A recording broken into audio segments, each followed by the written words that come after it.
Yes, we can see you properly now. Thank you. Go ahead. Thank you. Let's see what we can do. Chairperson and members of the House, today we have to address the critical issue of intergovernmental coordination in border management, particularly in meeting our humanitarian versus service delivery obligations. Chair, South Africa's borders are not just lines on a map. They are the front line of our sovereignty, security, and sustainability. The current state of border affairs is that of inefficiency, where porous borders invite crime, smuggling, stock theft, and uncontrolled migration, all while putting strain on our already overburdened social and health services. We need a radical overhaul of our intergovernmental border management. The lack of synergy between the Home Affairs, Defence, Police, and provincial authorities has turned our borders into a free-for-all. Yes, we have humanitarian obligations. Yes, South Africa has a history of compassion rooted in Ubuntu, but the Constitution was written for the citizens of this country primarily, and we should not forget it. Let us not confuse humanitarianism with naivety. The influx of economic migrants, often undocumented, overwhelms our systems. We've seen Zimbabweans, Somalis, and others crossing illegally, not out of dire need, but because of opportunity seeking, and they are not even paying income tax. While our own citizens wait in queues for housing, healthcare, and jobs. Chair, humanitarian duty starts with protecting our people first. Since delivery is in tatters, service delivery is in tatters because of this border fiasco.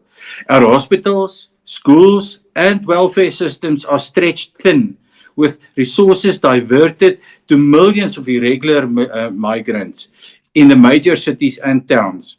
Improved border coordination means ring-fencing budgets, prioritizing South Africans in service queues, enforcing deportation for illegals, especially those awaiting trial in our prisons.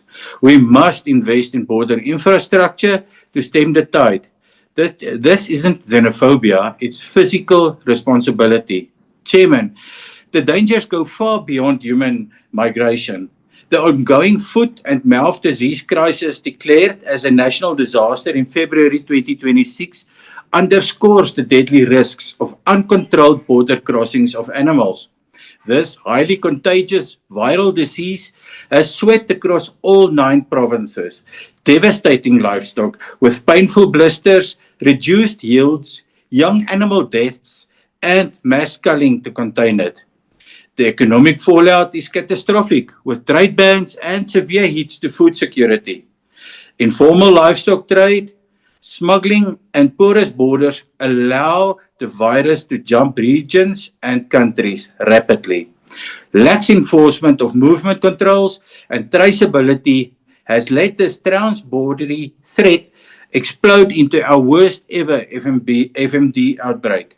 Improved governmental coordination must urgently include veterinary and agricultural departments in border management. In conclusion, the Freedom Front Plus calls for a coordinated border strategy that balances compassion with control. Let's secure our borders against human and animal threats alike, honor true humanitarian needs, protect our farmers and our food security. Thank you.